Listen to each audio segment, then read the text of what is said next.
Je fais ce direct ce soir parce que depuis quelques jours, ça parle. Deyad Jab, salut à toi. Donc, j'ai décidé de parler ce soir concernant cette histoire de Sikoji dont l'opposition aujourd'hui a chargé sur les têtes en train de parler. Vous savez, à un certain moment,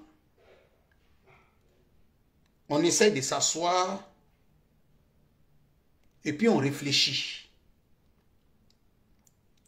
On peut certainement penser que les autres ne sont pas intelligents. On peut croire que les autres ne sont pas intelligents. Mais je vais dire à toutes ces personnes qui parlent sur les réseaux sociaux concernant cette histoire de Sikoji. Vous savez, nous savons dans quelle logique vous êtes. Nous savons réellement quelle est votre intention. Nous savons réellement quelle est votre intention. Nous savons réellement ce que vous voulez. Nous savons réellement ce que vous pensez du pouvoir. Même si parfois, vous êtes obligé, parce que c'est ça la vérité, vous êtes obligé de faire semblant d'être avec le pouvoir, de reconnaître ce qui est en train de se passer dans le pays, même si parfois vous faites semblant. Mais sachez une chose, nous savons en réalité ce que vous pensez. On fait semblant de vous regarder. On fait semblant de vous croire que ce que vous êtes en train de dire, on vous croit. On fait semblant de vous faire croire. Mais parce qu'en réalité, nous, on sait que ce que vous dites là, ça ne descend pas de votre cœur. Parce qu'il y a quelques jours de cela, c'est vous qui étiez sur les réseaux sociaux en train de dire « Je suis fier de ma Côte d'Ivoire. Je suis fier de ma Côte d'Ivoire. Je suis fier de ma Côte d'Ivoire. Je suis fier de ma Côte d'Ivoire. » Même Ebimpe aujourd'hui, dont vous êtes fiers, hier, là, a fait des Bimpe là, construction des Bimpe là, vous avez dit qu'on allait casser maison des gens dans leur village. Vous avez dit qu'on allait arracher terrain des gens dans leur village pour construire le stade des Bimpe. Mais vous les mêmes qui avez dit ça hier, c'est vous les mêmes on a vu sur les réseaux sociaux en train de dire merci au président Ouattara. Vous les mêmes qui avez critiqué qu'on a cassé les maisons des gens pour pouvoir organiser la CAN. Qu'on a cassé les maisons des gens pour pouvoir faire des routes pour que les gens aillent regarder la CAN là. C'est vous les mêmes qui étaient sur les réseaux sociaux en train de danser. En train de dire que vous êtes fiers d'être ivoiriens. Mais on ne peut pas être fier d'être ivoirien dans l'hypocrisie. On ne peut pas être d'être ivoirien dans la sorcellerie. C'est que vous pratiquez. Vous pratiquez de la sorcellerie en réalité. Mais cherchez une chose. Ça là, ça ne marche plus. Et je vais dire une chose ici. De vous à moi. Parce que j'ai entendu même des gens dire, vous n'avez pas peur de Dieu. Vous mettez les pauvres familles dehors. Vous chassez les pauvres familles. Vous les mettez dehors. Où ils vont dormir avec les familles. Où ils vont dormir avec les familles. Chers frères et sœurs, je vais vous poser une question. En toute sincérité. Vous qui voulez faire croire aujourd'hui que vous croyez en Dieu. Et que ceux qui cassent les maisons là ne croient pas en Dieu. De vous à moi. De vous à moi. En Côte d'Ivoire. L'État de Côte d'Ivoire peut se lever. Sans avertir les propriétaires de maisons. Sans avertir les propriétaires de maisons, je le dis bien. Sans avertir les propriétaires de maisons. Et se permettre d'aller casser des maisons alors que les propriétaires de ces maisons-là ne sont pas informés. De vous à moi, ça peut se passer dans quel pays? Dans quel pays l'État peut se lever, aller casser des maisons sans que les propriétaires de ces maisons-là soient informés? Vous, aujourd'hui, qui soutenez les gens qui habitaient à la Sikoji, là, parmi tous ceux qui se plaignent, là, envoyez-nous quelqu'un sur les réseaux sociaux qui va montrer son visage. On n'a pas dit appeler sur direct. Hein. Il n'a qu'à montrer son visage et puis il n'a qu'à dire que lui, il était propriétaire de maison du coin où on a cassé là. Il n'a qu'à venir dire qu'il était propriétaire de maison là-bas. Il n'y a pas quelqu'un qui va venir dire ça. Tous ceux qui vont venir se présenter devant les gens pour dire qu'ils sont venus casser notre maison, là, ils ne sont pas propriétaires, ils sont des locataires. Comment se fait-il qu'on casse des maisons dans un coin et tous ceux qui sont là-bas, c'est les locataires, il n'y a pas de propriétaires de maisons? De vous à moi. Ça là, ça doit interpeller l'idiot. Parce que c'est ça en réalité. Pardon, merci beaucoup. Les maisons qu'on a cassées à la GESCO, là, nous, on appelle ici, tous ceux qui habitaient là-bas, quelqu'un n'a qu'à venir s'arrêter devant nous pour dire, Zoulou de Bogota, moi je montre mon visage. Voilà, je suis propriétaire de maison à la GESCO. De maison à la GESCO. Moi, je suis propriétaire. Voilà l'ACD de mon terrain qui est là. Quelqu'un n'a qu'à venir nous montrer. Tous ceux qui parlent là, il n'y a pas quelqu'un qui a construit une maison à la GESCO qui a été cassée. Le ministre Bakongo est sorti et je vais vous dire, chers frères et sœurs, les gens qui habitent dans les bidonvilles, les gens qui habitent dans les bidonvilles, les gens qui habitent dans les bidonvilles, j'ai dit bien, écoutez, on a commencé par la GESCO. On a fait Boribana. Mon frère, si tu habites aujourd'hui dans un quartier de ce genre-là, Abidjan-là, mon frère, moi je te donne conseil. Il faut ramasser le bagage en même temps, toi partir. Parce que même demain, on va casser. Oui. Parce que ces maisons-là, si on ne les casse pas, demain matin, là, c'est les mêmes idiots-là qui vont venir s'asseoir devant nous. On était ici, l'État ne nous soutient pas. J'ai dit, les propriétaires des maisons. Toi, tu dis qu'on a cassé ta maison à la Sikoji. Je n'ai pas parlé des locataires. J'ai besoin d'un propriétaire de maison à la GESCO qui a été cassé. J'ai besoin d'un propriétaire de maison avec l'ACD dans sa main qui habitait à Boribana. Et puis on a cassé sa maison. Ils ne vont jamais venir nous montrer. Tout le monde est devenu propriétaire de maison. Quand on casse maison, on a cassé ma maison, on a cassé ma maison, on a cassé mon comme ça, on a cassé comme ça. Où on va l'habiter? J'ai dit... Ça là, ça doit s'arrêter. Dans un état de droit, on ne peut pas casser maison des gens sans les avertir. Ce n'est pas possible. Peut-être que ça s'est passé avec d'autres. Ça s'est passé avec d'autres présidents, avec d'autres partis politiques au pouvoir. Mais le pouvoir du président Ouattara, là, on n'a jamais cassé maison des gens sans les avertir. Ça dit quoi? Il y a des quartiers aujourd'hui, on les avertit depuis 1 an, depuis 2 ans. Ça dit, ils prennent même l'argent dans la main des gens. Ils prennent l'argent dans la main des gens. Ils s'en vont dans un autre quartier, on va les loger dans un autre quartier. Mais la maison qu'on lui a dit de laisser là, comme l'État ne vient pas casser ça automatiquement, dans 1 an, dans 2 ans, l'État va venir casser là. Lui, il prend cet argent, il s'en va construire quelque part d'autre. Et puis le coin où on doit casser là, le coin où on doit casser là, il s'en prend l'argent avec des gens pour loger les personnes là-bas. Et quand ça fait chose là, mon frère, ton propriétaire de maison, la personne qui t'a donné la maison à GESCO là, il faut l'appeler, tu vas lui demander ton argent.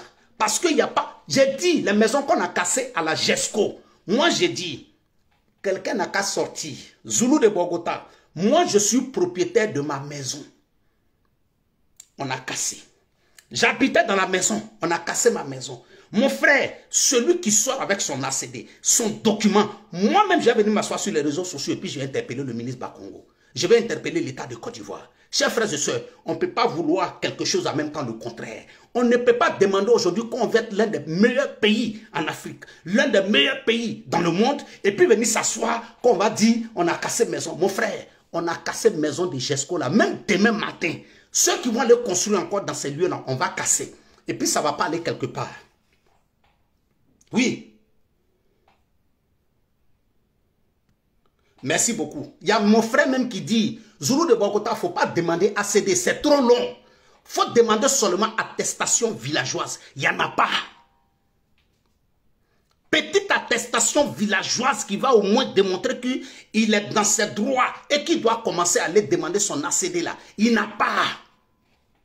Ça dit, il n'a même pas un petit bout de papier sous la main. Maison. Et c'est toi qui as cassé ma maison. Toi, tu as maison. Tu as payé terrain.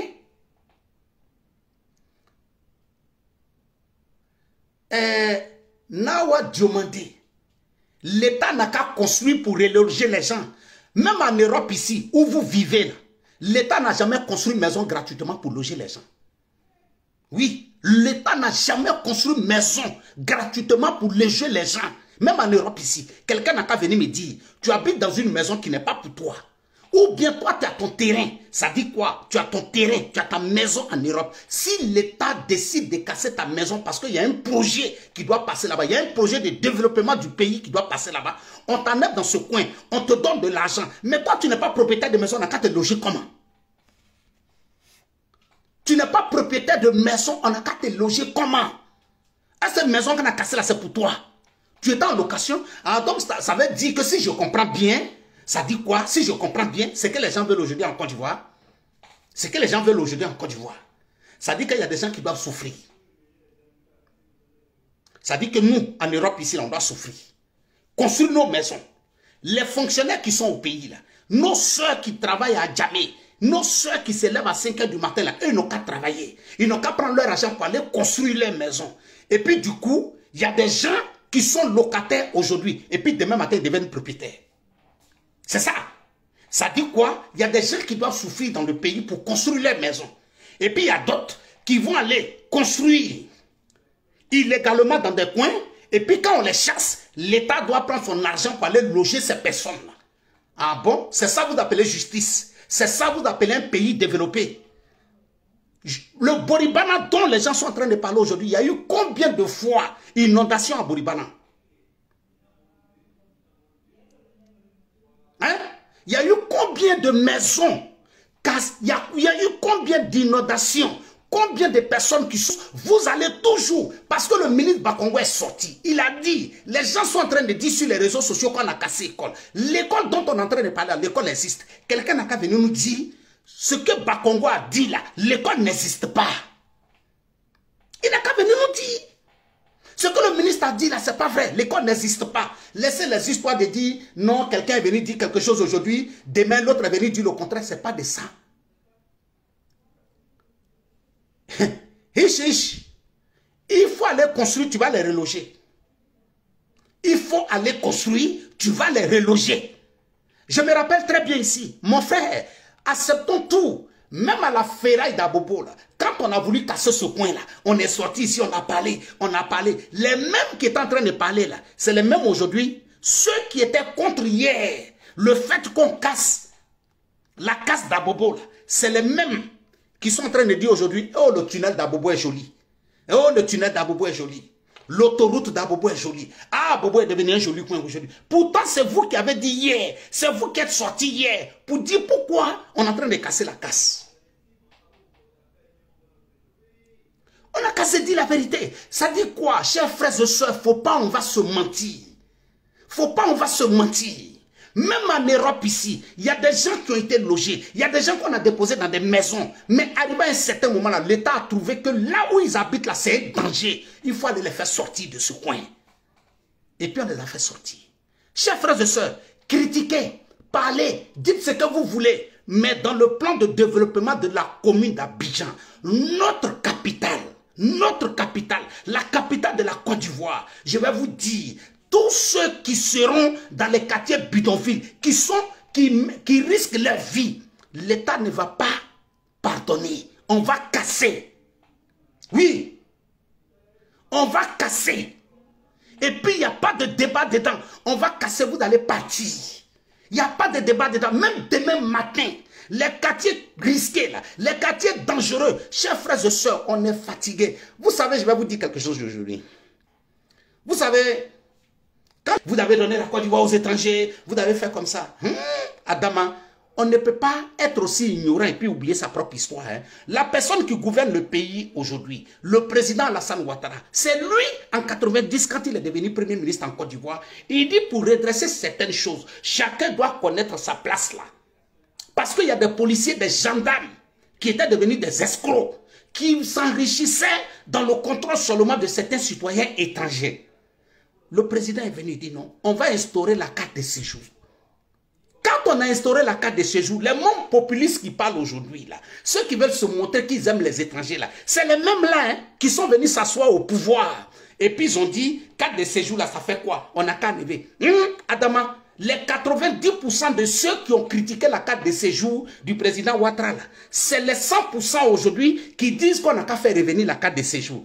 Vous voyez comment le monde est bizarre. Ceux qui ont dit hier, la carte de séjour que vous avez envoyée là, on n'a qu'à enlever la carte de séjour là. C'est ceux-là aujourd'hui qui disent on n'a qu'à ramener la carte de séjour.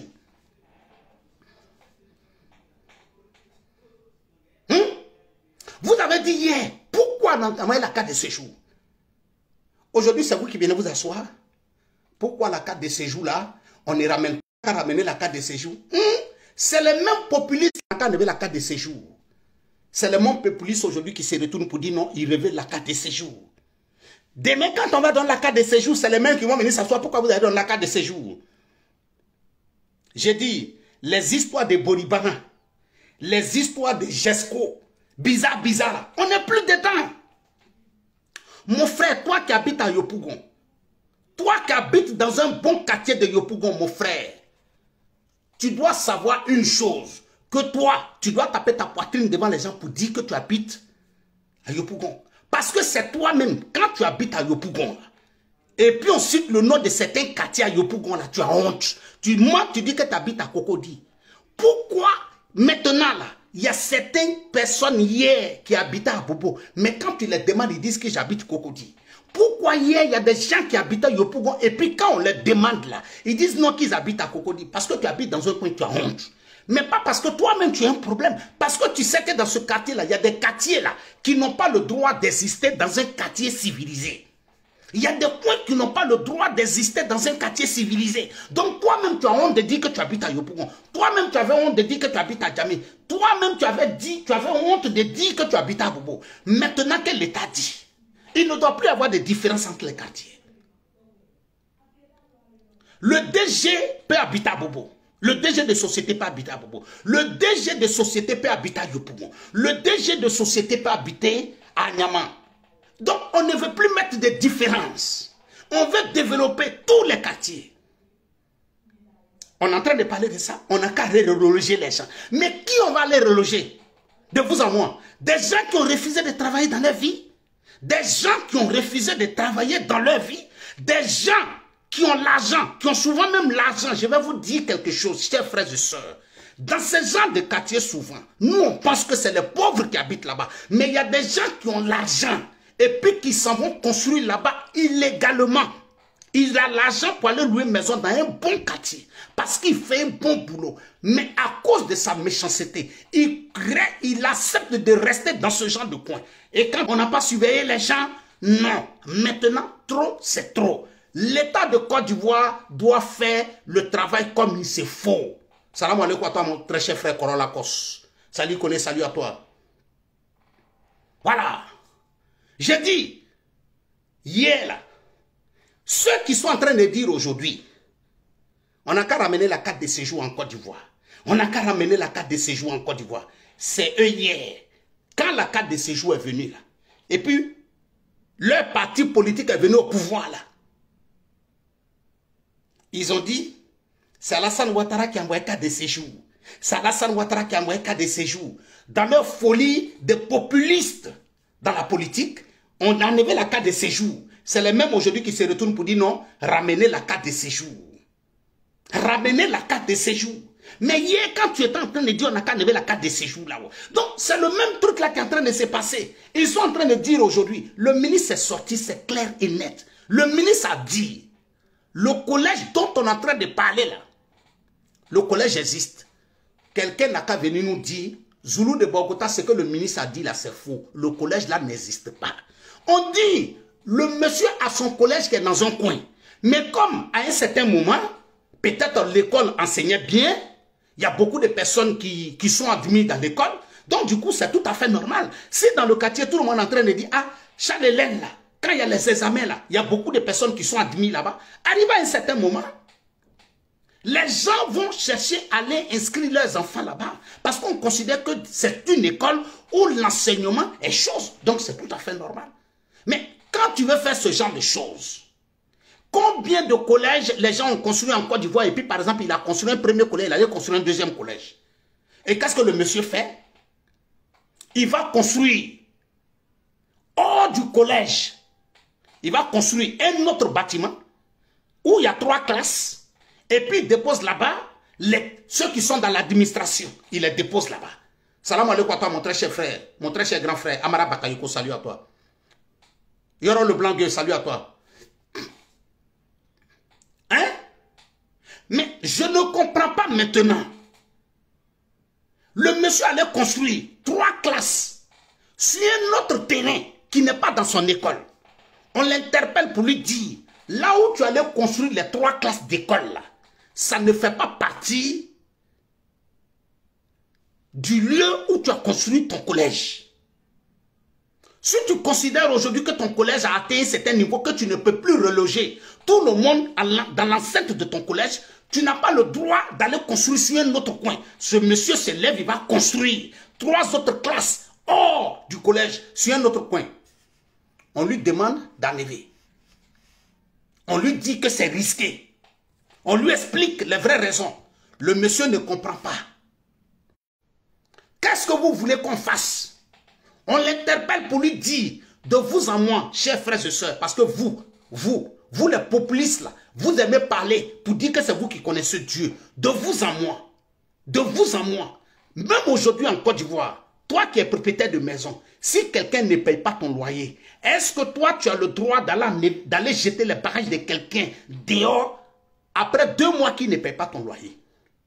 De vous en moi. Est-ce qu'en Côte d'Ivoire aujourd'hui, un propriétaire de maison peut se lever et jeter son locataire dehors après seulement 2 mois que ce monsieur n'a pas payé son loyer? Est-ce qu'aujourd'hui, un propriétaire peut faire ça en Côte d'Ivoire? L'État qui a mis cette loi pour dire qu'un propriétaire ne peut pas jeter les bagages dehors d'un locataire comme ça, juste après 2 mois que cette personne n'a pas payé.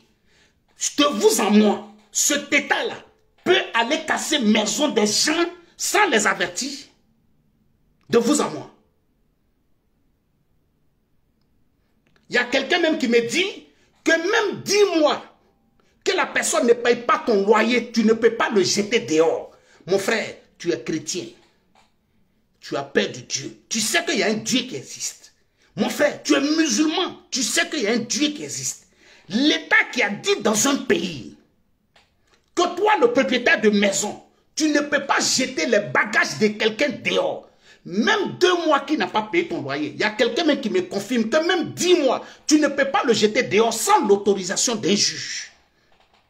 Tu ne peux pas jeter ces bagages dehors sans l'autorisation d'un juge. Est-ce que ce même État peut se lever, aller casser maison des gens sans pour autant avertir ces personnes? Chers frères et sœurs, je vous dis, dans un État, l'État dit, toi tu es propriétaire de maison. Si ton locataire ne paye pas ton loyer, tu saisis un juge, tu le convoques là-bas. Et c'est au juge de trancher si cette personne doit quitter la maison. Et lui dit les conditions dans lesquelles il doit quitter la maison. Un État qui a dit ça. Un État qui a instauré cette loi. Est-ce que ce même État peut se lever et aller casser maison des habitants une nuit et puis les jeter dehors? Maintenant, ce que je vous pose comme question, pourquoi jusqu'à preuve du contraire, à part le problème de l'école là, pourquoi les propriétaires de l'établissement là, jusqu'à preuve du contraire, ils ne sont pas venus fournir un papier où l'État leur a donné l'autorisation de construire cette école qui a été cassée? Parce que jusqu'à preuve du contraire, tout ce qu'on nous montre, c'est la lettre qu'on les a envoyée, c'est qu'eux ils ont dit, mais pourquoi jusqu'à preuve du contraire, l'école là ne fournit pas l'autorisation qui leur a été donnée par le ministère de l'Éducation nationale, le ministère de la construction, de construire cette école là, de construire les classes là où c'était. Parce que le ministre dit, le collège Charles Hélène est reconnu par le ministère de l'Éducation nationale, par le ministère de la construction. Mais pourquoi jusqu'à preuve du contraire, là, le coin qui a été cassé là-haut, les responsables de l'école ne sont pas encore venus fournir l'autorisation que le ministère de la Construction leur a donnée pour construire. Ils n'ont qu'à venir nous fournir. C'est clair. Ils n'ont qu'à venir nous fournir.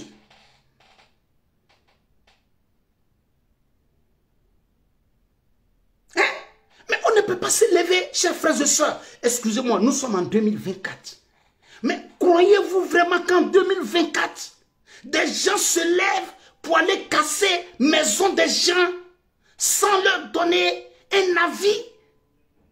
Maintenant, ce que je pose comme question maintenant, les propriétaires de maisons à la GESCO qui disent qu'on a cassé les maisons là, nous on vous demande quelque chose. Faites ça à cause de nous. Venez, parce que vous appelez les gens en inbox pour leur dire, oui, moi monsieur, pardon, il faut sortir. Tu montres ton visage. Tu t'en vas t'arrêter à la GESCO. Tu prends le téléphone, tu fais vidéo, tu dis que toi tu es propriétaire d'un terrain où on a cassé là, que toi tu es propriétaire. Et puis tu nous montres les dossiers de ton terrain pour dire que toi tu es propriétaire. Et que toi, tu n'as pas reçu 5 francs. Un propriétaire de maison n'a pas sorti. Parce que tous ceux qui sont en train de dire qu'ils ont cassé nos maisons ne sont pas propriétaires de maisons. De vous à moi, pourquoi c'est ceux qui habitent là-bas là-haut, qui sortent, qui disent qu'on a cassé notre maison, ils ne sortent jamais avec autorisation? Pourquoi ils n'évoquent jamais le fait qu'ils ne sont pas les vrais propriétaires? Ils n'ont pas besoin de nous dire. Mais nous on est dans la vérité. Nous, on n'est pas là. Nous, on n'est pas là pour dire non, si l'État fait quelque chose qui n'est pas... Non, non, non. Si l'État fait quelque chose qui n'est pas bon, là, on va avoir le courage de le dire.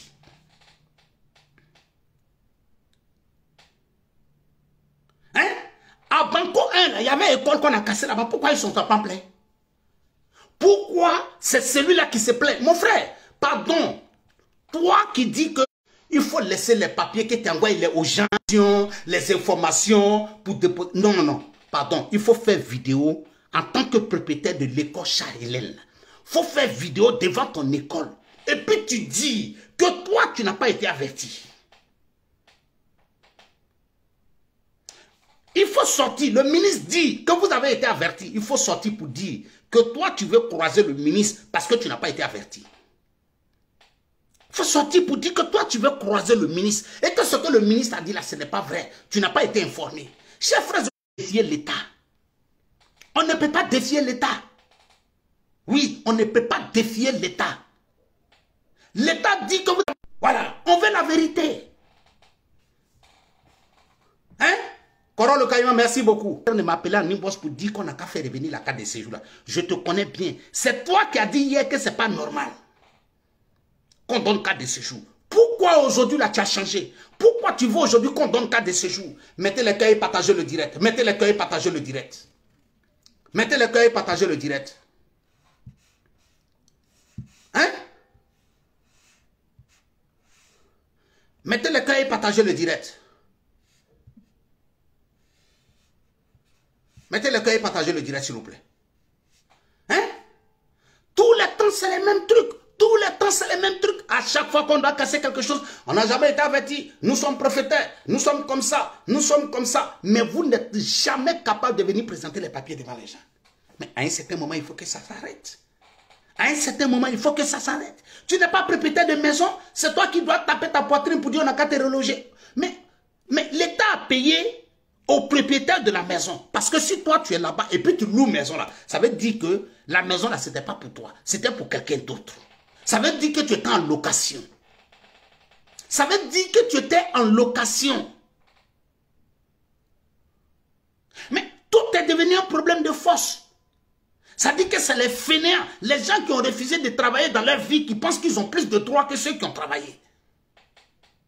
Ceux qui ont travaillé dans leur vie, là, eux, ils n'ont plus de droits. C'est le vagabond qui se lève matin et puis il dit non, l'État doit me reloger. L'État doit suivre tous ses citoyens. Mais l'État ne peut pas se permettre d'aller loger toujours les paresseux. Il y a des gens qui se lèvent à 5 h du matin ici. Il y a des femmes qui se lèvent à 2 h du matin. Il y a des femmes qui travaillent toute la nuit. Il y a des femmes qui n'ont pas le temps même de s'occuper de leurs propres enfants. Il y a des femmes qui n'ont pas le temps de s'occuper de leur mari. Et qui vont travailler. Qui vont travailler dans le froid, sous la neige. et qui travaillent pour construire les maisons en Afrique. Et vous voulez venir vous asseoir. Vous dormez dans la maison de ces personnes. Et puis vous pensez que vous êtes propriétaire de la maison. Non, vous n'êtes pas propriétaire de la maison. Les propriétaires aujourd'hui, en réalité, les propriétaires comment on appelle, de choses là, de GESCO là, ils ne sortent pas. Tous ceux qui sortent, ces choses. Et à chaque fois qu'on parle, ils veulent toujours trouver des preuves. Mon frère, il faut arrêter ce que tu fais. Mon frère, pendant un mois, c'est toi qui es en train de crier dans le pays. Nous sommes fiers. Nous sommes fiers. Il y a d'autres même qui ont pris photo des BIMP et puis ils ont déposé. Mais c'est les mêmes qui hier, là. Quand on devait construire BIMP, là, et puis on allait parler avec les gens des BIMP, village, et puis on leur a dit, prenez un peu d'argent, on va développer, là. Oui, voilà, ils sont en train de nous arracher nos terrains, ils sont en train de nous faire comme ça. Mais aujourd'hui, là, celui dans le village de qui BIMP a été construit, là, est-ce qu'il y a quelqu'un qui est sorti pour venir vous dire, pendant la CAN qui a été organisée, là, l'argent qu'il a gagné? Je vois des gens aujourd'hui qui sont sur les réseaux sociaux, oui, c'est-à-dire ils sont dans les polémiques inutiles. Pourquoi on a donné 50 millions aux joueurs? Est-ce que les 50 millions qu'on a donnés là, ce n'est pas l'argent de l'État? Chers frères et sœurs, je vais vous dire quelque chose. Vous savez, à un certain moment, donc vous pensez que quand les gens veulent qu'on organise la CAN chez eux, là, vous pensez que c'est quoi? Donc pour vous, selon vous, là, la Côte d'Ivoire, en prenant le vainqueur de la CAN, il empoche 7 millions de dollars. Allez-y, traduire ça en CFA. 7 millions de dollars. Maintenant, je vais vous dire, je ne vais même pas prendre tous les matchs. Commençons seulement à partir des quarts de finale. Côte d'Ivoire, Sénégal. Côte d'Ivoire, Mali. Côte d'Ivoire, Congo. Et puis Côte d'Ivoire, Nigeria. Ça fait 4 matchs. Ok. Écoutez bien ce que je vais vous dire, parce que c'est important. Parce que vous savez, quand les ignorants vous parlent, ils ne vous expliquent pas certaines réalités. Mais je vais vous dire quelque chose. Laissons les matchs de poule. Je ne parle pas des autres matchs. Prenons seulement les matchs de Côte d'Ivoire. Et je vais vous faire juste un petit calcul. C'est là que vous allez comprendre que les gens sur les réseaux sociaux, les gens ne veulent pas vous dire la vérité. Ce qui est faux. Mais je vais vous dire. Prenons seulement Côte d'Ivoire, Mali. Pardon, Côte d'Ivoire, Sénégal. Côte d'Ivoire, Mali. Côte d'Ivoire, Congo. Et Côte d'Ivoire, Nigeria. Ça fait 4 matchs. Prenez votre calculatrice. Imaginez que sur chaque match, là, des 4 matchs de la Côte d'Ivoire, sur chaque match, il y a eu 60 000 personnes au stade, ou bien 50 000. N'exagérons pas, allons seulement sur 50 000. Je vais prendre aussi ma calculatrice. On ne va pas aller prendre le prix des places de VIP, là. On ne va pas aller prendre ça. Les places de 10 000, on ne va pas calculer ça. On va calculer seulement le billet le moins cher. Faisons 60 000. 60 000 personnes au stade. Multiplié par 5 000. Écoutez bien. 60 000 au stade. Billet d'entrée, 5 000. On a pris le billet le plus moins cher. Ça fait 300 millions de francs CFA. Ça fait 300 millions de francs CFA. Écoutez bien. Si on prend seulement 5 000, le billet d'entrée pour regarder seulement un match, on prend 60 000 personnes par match. Un match aura rapporté 300 millions de francs CFA. Mais quand je dis les 300 millions, ne venez pas me dire que les 300 millions là, c'est pour l'État de Côte d'Ivoire. Non. Le match là, au total, ça fait 300 millions. Mais selon vous, si la CAF a encaissé 300 millions de francs CFA, combien la CONCAN, c'est-à-dire combien l'État de Côte d'Ivoire empoche? Donc, quand vous êtes là et que vous dites pourquoi on a donné 50 millions aux enfants, pourquoi on leur a donné une maison de 50 millions, chers frères et sœurs, c'est comme ça que ça a toujours été. Mon doyen, Tosh Wadada, salut à toi. Zoumana Diomandé, salut à toi depuis ta position. On ne peut pas continuer dans le mensonge. Ça ne sert à rien.